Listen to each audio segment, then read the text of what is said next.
اهلا وسهلا ومرحبا بكم معايا في فيديو جديد على قناتي وقناتكم قناة امي للخياطة والطبخ، واللي كنتمنى يلقاكم باحسن الاحوال وبالف خير. واللي بغيت نشارك معكم فيه هذا السبانخ او البقولة اللي كيجيو رائعين، وهذه وقيتهم في هذا البرد هذا، وانا حضرتهم بطريقة سهلة جدا وبسيطة. اولا خديت هذا السبانخ هذو اللي خديت او لي زبينار مخلطين مع الخبيزه او البقوله، كل واحد كيف ما كيسميهم، وغسلتهم مزيان وغسلت غسلتهم بالخل وخليتهم حتى استقطروا. عاد غادي درتهم في الشبكه استقطروا مزيان، وعاد غادي نقردهم دابا، وكنتمنى تشاهدوا معايا هذا الفيديو حتى الاخير. خليت فيهم هذوك العويدات حتى هما كنديرهم مع البقوله ديالي. ومهم هنايا غنقردهم. اولا غادي نقردهم بالموس، عاد غادي ناخذ الهاشوار وغادي نعاود لهم التكراد، حيت انا كتعجبني هكا البقوله تكون مقرده مزيان، كتجي ما كتبقاش حرشه، كتجي مقرده مزيان بالهاشوار.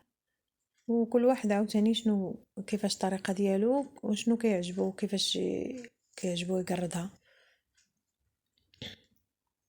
المهم هنا انا دوزت عليها غير بشويه هكا بالموس، ودابا غادي نقردها بالهاشوار ديالي كيف ما ذكرت معكم. هاد لي زيبينار او البقوله، المهم انا خلطتهم بجوج، راه عندهم فوائد صحيه بزاف. هاد لي زيبينار راها مفيده للصحه، كتعالج من فقر الدم، والخبيزه حتى هي راه زوينه في هذا البرد هذا، حيت هي سخونه كيف ما كنعرفوا. ودابا هذه هي وقيتها في هذا الوقيته ديال فصل الشتاء، راه كتكون متواجده بزاف في الاسواق. المهم هنا كيف ما كتشوفوا معايا راني قردتها مزيان، وغادي نوضعها في اناء، وغادي نكمل عاوتاني التقراد ديالي حتى الاخير.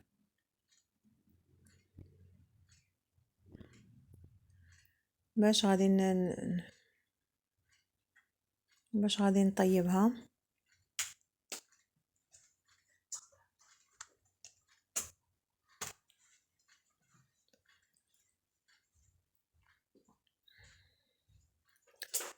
ودائما النساء المغربيات راه كيف ما كتعرفوا تبارك الله راه حادقات، وكل وحده الطريقه ديالها، كل وحده كيفاش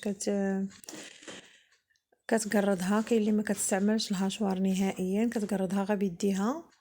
وعاوتاني في طريقه الطهي كل وحده كيفاش كطيبها. كاين اللي هكذا كتفورها في الكسكاس، عاد كدير ليها التوابل ديالها. وكاين اللي كديرها في الكوكوط وكطيبها ديريكتومون مع التوابل. ولكن انا بعد ما كنقردها راني كنسلقها شويه البنات، كنسلقها بالماء شويه، عاد كنخلط معها التوابل ديالها. والمهم راه هي دغيا كتوجد ودغيا كطيب، وكتجي لذيذه، وكنقدموها هكذا سخونه حيت هي صحيه في هذا البرد وكتدفي في هذا الفصل ديال الشتاء كيف ما ذكرت معكم. مهم دابا انا هنا عاوده قررت نصف الباقي، وغادي نديرها في الكوكوط كما قلت لكم، وغادي نسد عليها، وغنضيف لها واحد الكاس، جوج حامضات هكذا مقردين. بغيتو تضيفوا لها حتى واحد القبطه مربطه ديال الربيع تطلق معاها، وملي تطلق تحيدوها. وهنا درت معاها كاس ديال الماء العنبه، وكنسد عليها الكوكوط واحد مده 4 ساعه. وهكذا بعد ما طابت انا لقيتها ناشفه من الماء، يعني شربات هذاك الماء كله. ولا لقيتوها البنات باقي فيها الماء، ممكن ديروها تستقطر في الشبكه، عاد ديروها هكذا في كاسرونه باش تضيفوا عليها التوابل اللي غادي نديرو فيهم شويه ديال السكنجبير،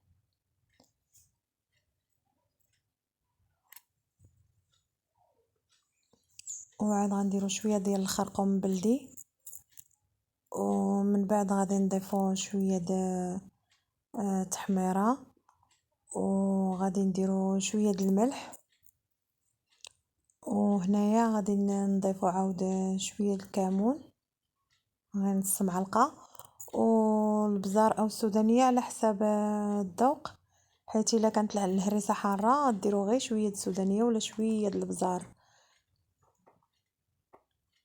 المهم انا درت معلقه كبيره ديال الهريسه، وهنايا غندير واحد 2 معالق كبار ديال ربيع مقرد،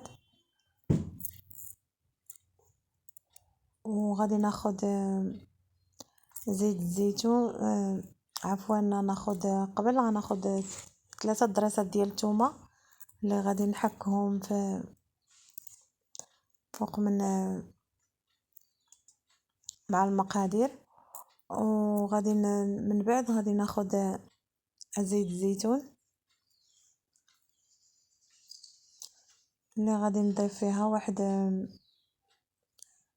علين واحد 4 المعالق ولا كاس لاروب ديال زيت الزيتون ولا 4 المعالق كبار.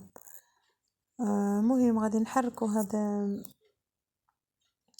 المقادير مزيان تنسجم ليا. وغادي ناخد هنايا خديت حامضه مرقده والزيتون حمر غير باش نزيد، وغادي ناخد واحد نص حامضه اللي غادي نعصرها. ولا كانت عندكم كميه كثيره ديال البقوله غديروا حامضه او اكثر تعصروها، حيت هاد لوغود الحامض راه كيخليها لذيذه بزاف، كتجي محمضه كتجي لذيذه. وعاود رديتها البوطه غلات، طابت مزيان لمده 5 دقائق. وهنايا غادي نديرها في هاد الطبسيل اللي جاني صغير، وغادي نبدلو بطبق اخر ديال تقديم،